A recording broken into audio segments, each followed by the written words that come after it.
Today's topic is How to Deal with Vulnerability, Part 3. The subtitle is Preventing Domestic Violence and Battering, and it's connected to the topic of the 22 hardest things to say in a relationship.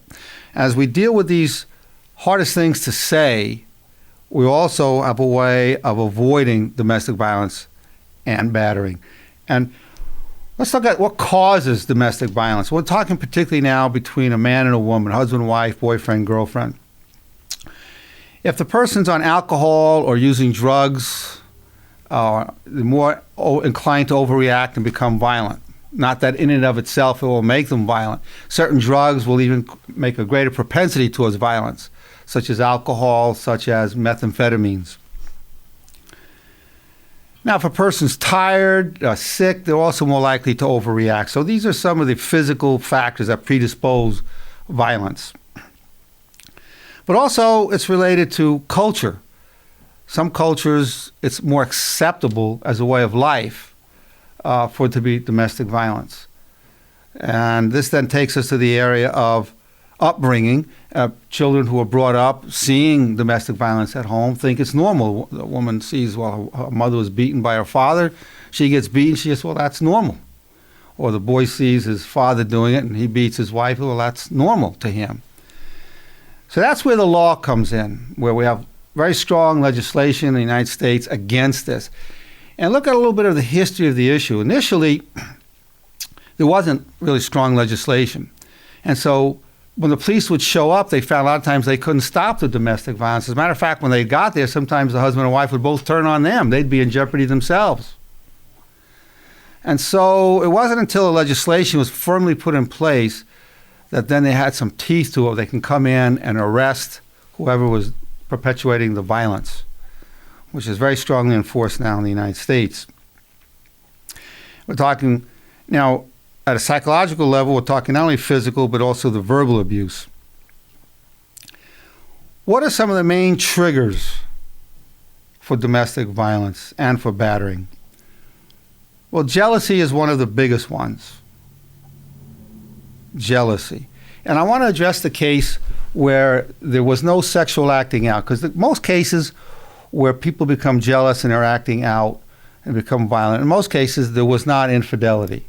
So we're going to put aside the infidelity cases. I mean, a person walks in and he sees a significant other having some sexual relation with another person and becomes violent. We're not going to go into that case. That's a whole other topic. We're going to deal with the average case, that more common case, where there really hasn't been any infidelities going on, but a person becomes jealous and violent. Now, the jealousy, there are many ways of dealing with jealousy. For example, the person who's triggering the jealousy can change their behaviors, or the person who's jealous can then also deal with the insecurity or what's generating that. So one of the hardest things to say in a relationship is, I am jealous. Most people have trouble saying that. And when they don't say it, a common cover, what I call common covers, are rage, accusations, violence. It could be emotional violence, physical violence. A common cover. For each of the 22 hardest things to say, I also discuss the common covers. Now, to say I am jealous is a very unusual thing to say or to hear. But it can help prevent it from escalating into a more violent situations. I am jealous. And particularly a person could even say, I am jealous because I love you and I'm possessive. I know you're not doing anything, but I am jealous. I just have to tell you I'm jealous. That could be one way that can work. Now, again, this is an option. A person has a right to say this. You may or may not choose to say that in a given situation, but you have a right to say it. And why do you have a right to say it? Because it's respectfully real communication. You're saying it in a constructive way, in a respectfully real manner. I love you. I possess feelings towards you, and I'm jealous. You talk so long to that person. I'm jealous about it. It seemed like you're laughing too much at his jokes. I'm jealous. Now, that creates a connection, as opposed to making accusations against a person or becoming emotionally or physically violent, which creates a barrier or a wall. So respectfully real communication, the essence of respectfully real communication is to speak with kindness and wisdom and respecting of boundaries.